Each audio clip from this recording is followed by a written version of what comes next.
hang on. I would like to put it out there and say, would you prefer to see Chris and his flies, Yolo and his badgers, or Megan and her beavers? Because that is what she's hoping to see live up in Scotland. Well, I'm going to try and deliver live beavers tonight, and fingers crossed we can achieve that. Now, I'm still here at Argaty Working Farm and Rewilding Estate, and I've made my way down to the heart of beaver territory, which is where I'm keeping my voice really low and scanning the water around me, hoping to get a sight of one. Now, beavers, as you know, are ecosystem engineers, known for building their main home, their lodge, and creating dams that create so many microhabitats for other species, lots of biodiversity to thrive. They're large rodents weighing about 30 kilograms, and in order to weigh that much and do what they do, they eat a lot of plants. They're entirely herbivorous, eating woody plants, shrubs, grasses, you name it. And very sadly, they were missing from the UK countryside for a long time. Dates are argued about, but we thought the last beaver in Scotland was about 400, 500 years ago. They went extinct. And of course, reintroduction programs all over the UK are happening and being incredibly successful, which is exactly what the story is here at Argaty. But to see them live, we've got Steve Phillips with us again. Steve, have we got any beaver action? There's not any at the moment, but they've been coming and going. They have been. There's been quite a lot of beaver activity actually, literally in the last 5–10 minutes. But just before we came live, this is what we saw. We saw a beaver poke its head out, and I thought, gosh, it looks like a log, until it moved its nose. And then, of course, it came out and showed us its glorious bottom, one of the best bottoms in the animal kingdom, if you ask me. Perhaps it's the waddle, I don't know what it is, but you can see how dense their fur is there, spending a lifetime in the water. Dense fur for thermoregulation, and of course diving under the water where their entrances are to their burrows, and where they go in and spend most of the time during the day asleep. But this is, we think, is the female coming out early in the evening. She's often out earlier than the others because obviously she might be feeding young kits, hopefully, and then she wants to go and get a little bit more food for herself earlier on. But to find out more about the Argaty beavers, I'm joined by Tom Bowser. Hello, Tom. Hi, mate. Tell me a little bit about the history of these beavers here then, because they mean a lot to you. Yeah, they mean the world to us. They are the second family that we have relocated to Argaty, working in partnership with Beaver Trust and Five Sisters Zoo. So the first family came in November 21, and then this family came in February of 2022. And yeah, they're endlessly fascinating animals. We love them. They just mean the world to us. Quite full of character.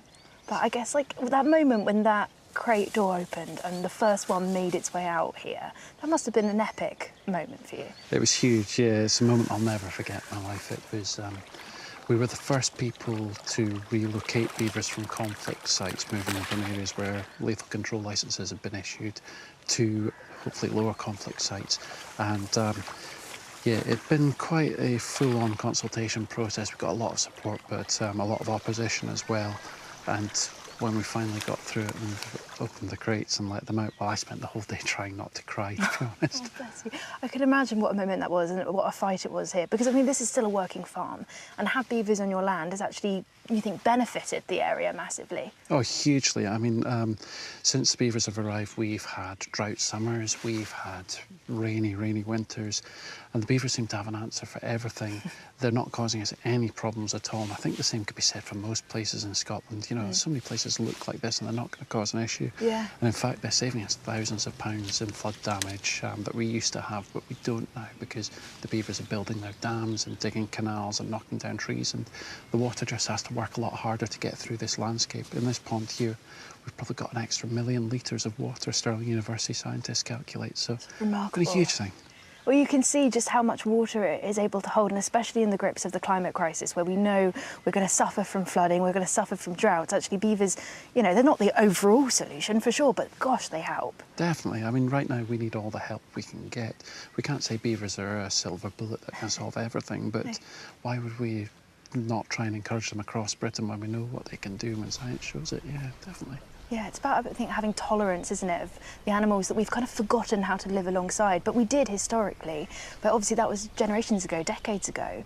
So actually to bring them back and to see, you know, you as a working farm working so wonderfully and harmoniously with them. It's just amazing. Oh, thank you. Yeah. We hope that we can just provide a positive example and say that we're still producing food here, we're still living a totally same life as we did before. We've just got beavers on the place. Yeah, which is really exciting, and potential kits may come out later on this year. Yeah, it used to seem massive to me as a kid when we had the first Central Scotland hatched chicks that anyone knew of for over a century in the late 90s. That time frame used to seem enormous. For red kites? Yeah, sorry, for red kites. And then when the beavers came and we had the first beaver kits born here for 400, 500 years, just, yeah, enormous, you know. It just shows how massive their return is to Britain. I can't imagine what that must be like. Yeah. Oh, thank you so much, Tom. Thank you. God, seriously, you're an absolute pioneer, and I respect you massively for all the reintroduction work that you do.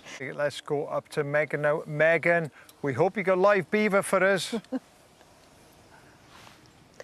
Oh, I can't believe I'm saying this, but I've got live beavers for you. Let's go straight to Steve's camera right now, where I believe there is a beaver hanging out behind a tree. Look at that. A little bit of movement there, you can see an eye and an ear, and we have seen it swimming around just a few minutes ago. Look at it nestled in there. Such agile swimmers, of course. They use that big, scaly, naked tail as a rudder to help them ease through the water. Oh, and that light, that reflection. Yeah, when you see an animal live like this, it just doesn't get better than that, does it? So exciting that these animals are back with a vengeance. I'm loving all the beaver action. And when you think of beavers, I suppose the most common thing that comes to mind is their dams. And you'd be right to think that, because their dams are an intricate weave of different types of vegetation that they use and make creatively to, of course, hold water within their ecosystem, water which they are so reliant upon.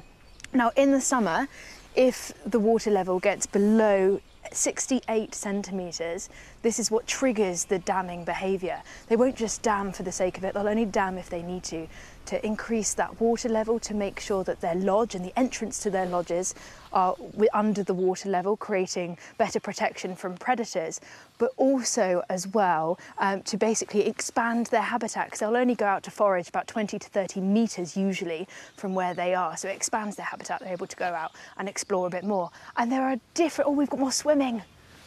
Oh my goodness. How spectacular is that? Eyes, of course, on the top of their head so that they can see whilst they're swimming like this. Ears too, although they don't particularly have good eyesight, but very sensitive noses. Oh, that's so exciting. Yes, we've delivered tonight, haven't we, if I do say so myself. Now, there are lots of different types of dams that you can see, and the traditional large dam is made up of lots of different sticks which they carry up and position downstream, but facing upstream in about a 30-degree angle on average, and then they use twigs and sticks and mud to really pressure that in. Sometimes they're straight, sometimes they can be a little bit wonky, like this one here, and these were photos taken at Argaty just a few weeks ago. You can see there it's a bit smaller, it's much muddier. Perhaps it's a dam being built or just to be used as a bit of a weir. But then they get even more wavy than this in a zigzag construction. Look at that. Now, why would a beaver do this when it would be much easier to create a straight one?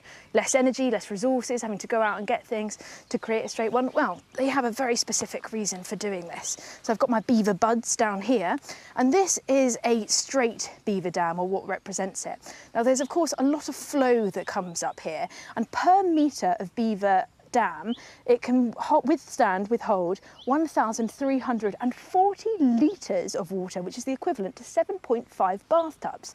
But by creating a zigzag structure like this, they're able to increase the surface area of the dam. So if I untangle it and put it out this way, you can see that there's a lot more vegetation that's involved, but ultimately, actually, it creates a lot more strength, a lot more versatility, so that the dam is stronger and not going to break under increased flow. These really are incredibly sensitive and brilliant, intelligent ecosystem engineers, and they go about obviously gnawing on lots of bits of wood that they can find, bits of hardwood, bits of softwood, and they've got iron coated incisors, iron enamel, and they're able to gnaw down on this wood. It helps them because their teeth are continuously growing, to make sure they're nice and healthy. But by doing this, they're creating habitat, they're creating dead wood, they're opening up the canopy for vegetation that's underside it. So they really are kind of supporting these wetland ecosystems. And you can see the teeth marks here. Now, where I'm stood, just a little bit downstream from where the beaver currently is, you can see evidence of them. Have a look at what they've been doing. Now, this must have taken them quite a while. They have gnawed through the tree like this, and you can see the teeth marks going down here. And there's been lots of wood chip that's been collected from around the site. And if I turn it this way, you can see how thick it is. Just shows you how sharp and powerful their incisors are. They've got lots of muscle around their head to be able to do that. Oh, we've got one more beaver getting out the water. Let's have a look. Why not? Oh, look at that tail and that glorious bottom. Wandering up, having a sniff around. Oh, what's it got? It's got a carrot. Oh, stop it.